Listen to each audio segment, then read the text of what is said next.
Good afternoon. If I could have my colleagues join me up here at the podium. How's everyone doing today? Okay. All right. My name is Dave Kerner. I serve as the County Vice Mayor of Palm Beach County. I'm here on behalf of our County Mayor, Mac Bernard, who's monitoring the situation, and we are in constant communication with our County Mayor. I'm joined here today to give a briefing and introduce some important members of the team on Hurricane Dorian, which is approaching the southeast coast of Florida. I'm joined to my left and your right by Commissioner Greg Weiss, Commissioner Melissa McKinley. To my right, Commissioner Hal Valashe, Commissioner Weinroth. We have the Sheriff of Palm Beach County, Rick Bradshaw. We also have our County Administrator and Incident Commander, Virginia Baker. Also to my right and your left is our Chief of Palm Beach County Fire Rescue, Chief Duran. And we have Dr. Fenoy of the Palm Beach County School District, and to his right and your left, also Emergency Manager of Palm Beach County, Bill Johnson. I'd like to take this moment to remind the residents of Palm Beach County that we are a team. We have been through this before, but each hurricane is different. As we're located right now at the Palm Beach County Emergency Operations Center, we are monitoring the storm. It does have the potential to have a severe impact on the state of Florida, other states, and other countries to our east. I'd also like to remind the residents of Palm Beach County to take a moment to think about your neighbors, think about your home, think about your family, and how we can prepare to assist if necessary as the storm approaches.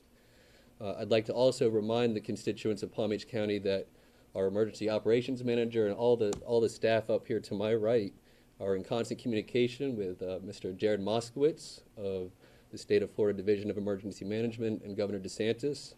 They are well prepared to assist us as necessary, and we have full faith and confidence in the members of our state government. With that, I'd like to turn it now over to Virginia Baker, who has been identified and designated as the incident commander by the Board of County Commissioners for this hurricane. Ms. Baker, thank you. Good afternoon. Palm Beach County has currently been monitoring the tracks of Hurricane Dorian and is in the process of implementing our comprehensive emergency management plan. County staff and our partners are putting our plans into motion and doing everything possible to protect the lives and property of our county residents. Please monitor www.pbcgov.org or your preferred media outlet for the latest information. The state EOC is currently at activation level 2.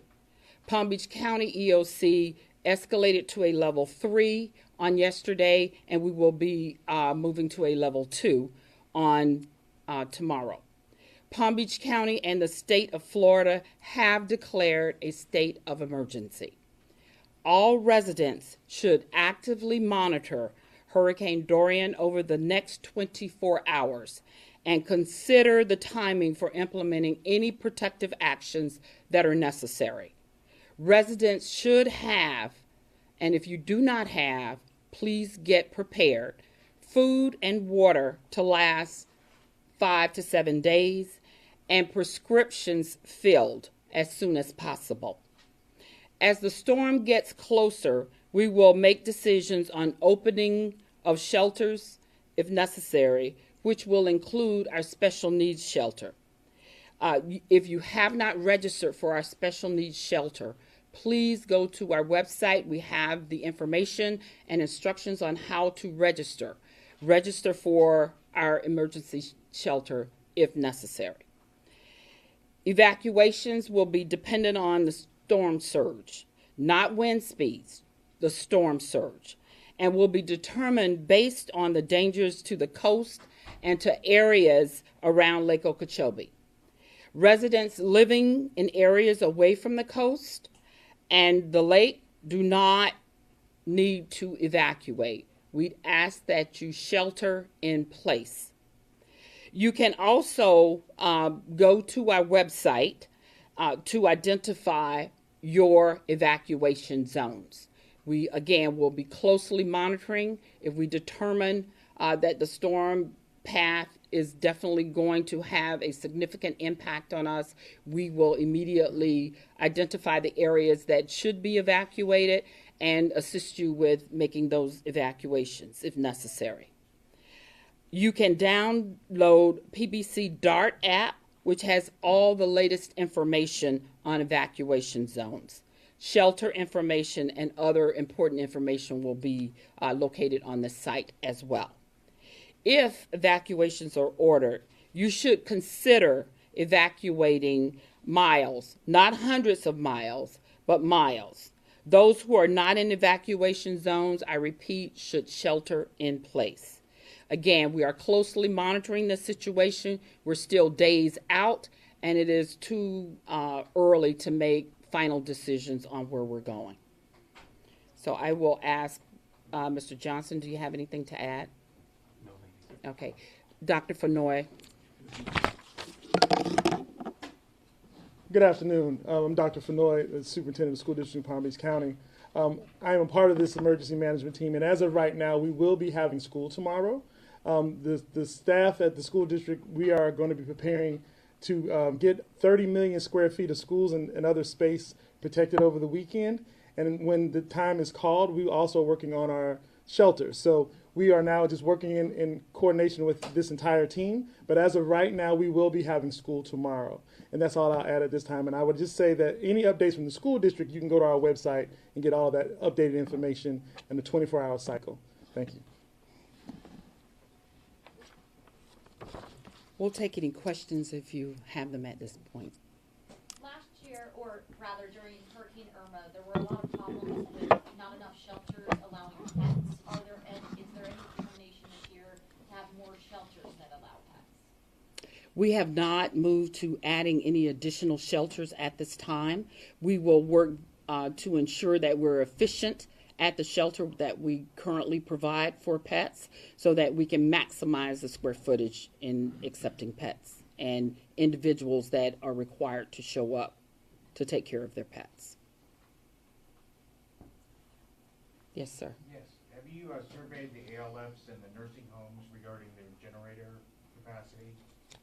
Palm Beach County government is responsible for reviewing the unit's plans to ensure that generators are included in that plan, and that is our authority is limited to just reviewing the plans.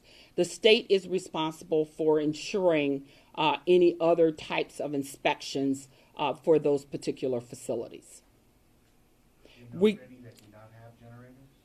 We are not aware of the ones that have submitted their plans to us that do not have a generator.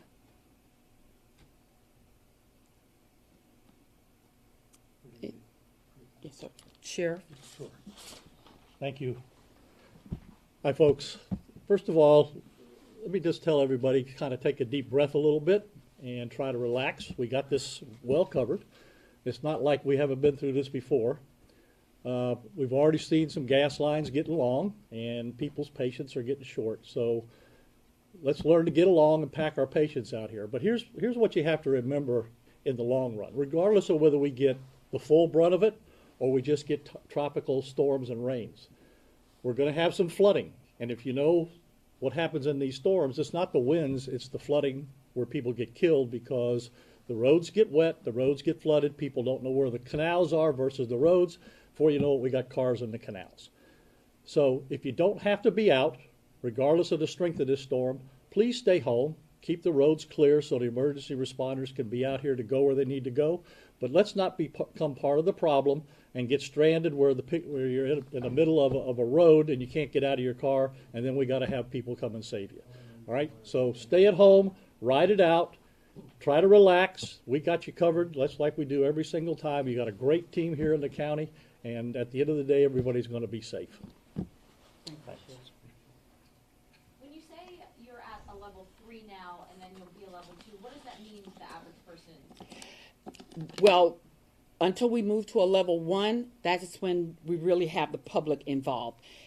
For a level 2 is partial activation for our staff so that we ensure that we've covered all of our elements that need to be covered and we're ready to go to a 1, which means opening of the shelters, moving people around that we would need to provide assistance with, and making sure that individuals located within the appropriate evacuation zones, if identified, are made aware of it, and we can provide sheltering for them as well.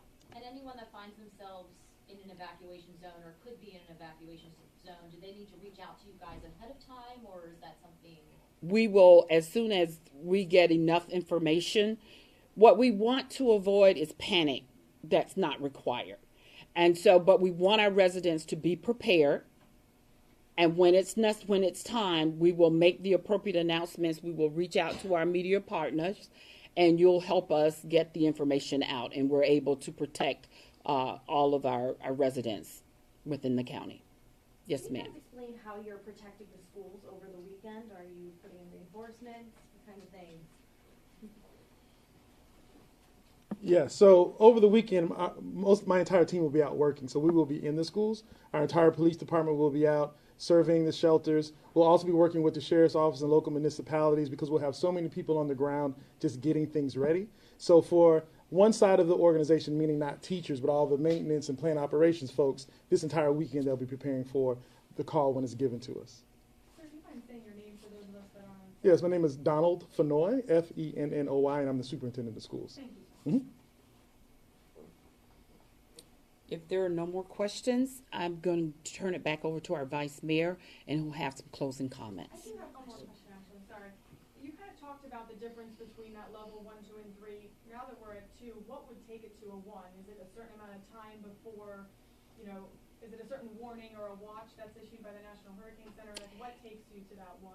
What takes us to the 1 is the storm getting close enough so that we can make some final decisions on wind speed, because we have to have our buses off of the road at a certain wind speed, how it's going to impact our airport. We will constantly be working with the state emergency management along with the weather station. So with all of that input, we'll make that call. So as far as the public is concerned, right now the EOC is not activated, but it could be. We're partially we're at a point where we are meeting constantly, and when we go to a level 2, it will be partially activated. But that's just to prepare so that we're able to handle the situation appropriately and in a calm manner. And again, could you just repeat for anyone that would need a special needs shelter, they can go to your website? They could go to our website, and that would be www.pbcgov.org. Ms. Baker, for people perhaps who haven't been here before during a hurricane, right now forecasters are saying this could hit us as a Category 4. Can you maybe put that in perspective as to what type of damage usually comes with a Category 4 after going through, some of the big hurricanes here before? I remember, all traffic lights were out, like the sheriff was saying roads flooded. Can you talk about that a little bit, about the impact? Well, again, I think bottom line, what we want to drive home more than anything is after the storm is over, we would like our residents to stay in their homes. We do not want you on the road. It is dangerous to be on the road. We have power lines down. We have traffic signals that are not working. Flooded streets is a very, very dangerous situation. So we implore you to remain in your homes. That is why we ask you to prepare for 7 days so that you don't have to leave your homes. Okay. All right. I will turn it over to our Vice Mayor. Thank you, County Administrator Baker. Just want to take this last opportunity to say that, as you can see, your local government is here at the Emergency Operations Center, and we will remain here in preparation and through the duration. This is valuable time to prepare. It's valuable time for us to prepare. But please also remember that it's valuable time for you and your families to prepare. If you haven't already obtained food and water and things that you should have in preparation from a storm that could reach this magnitude, please take time out of your lives to start doing that. Protect your home. We don't know the impact that the storm will have yet. You will receive updates and press conferences and briefings from us as this develops. But please trust me when I say it doesn't hurt to be prepared, and you have the best team here in Palm Beach County supporting this mission, and you should feel very comfortable that the best professionals are here by our side to make sure that you're well protected. That does not relieve you of your obligation to take care of your home and family in a time of need. With that, if there are no further questions, we have much work to do in the executive policy group, and we will keep you updated. Thank you very much.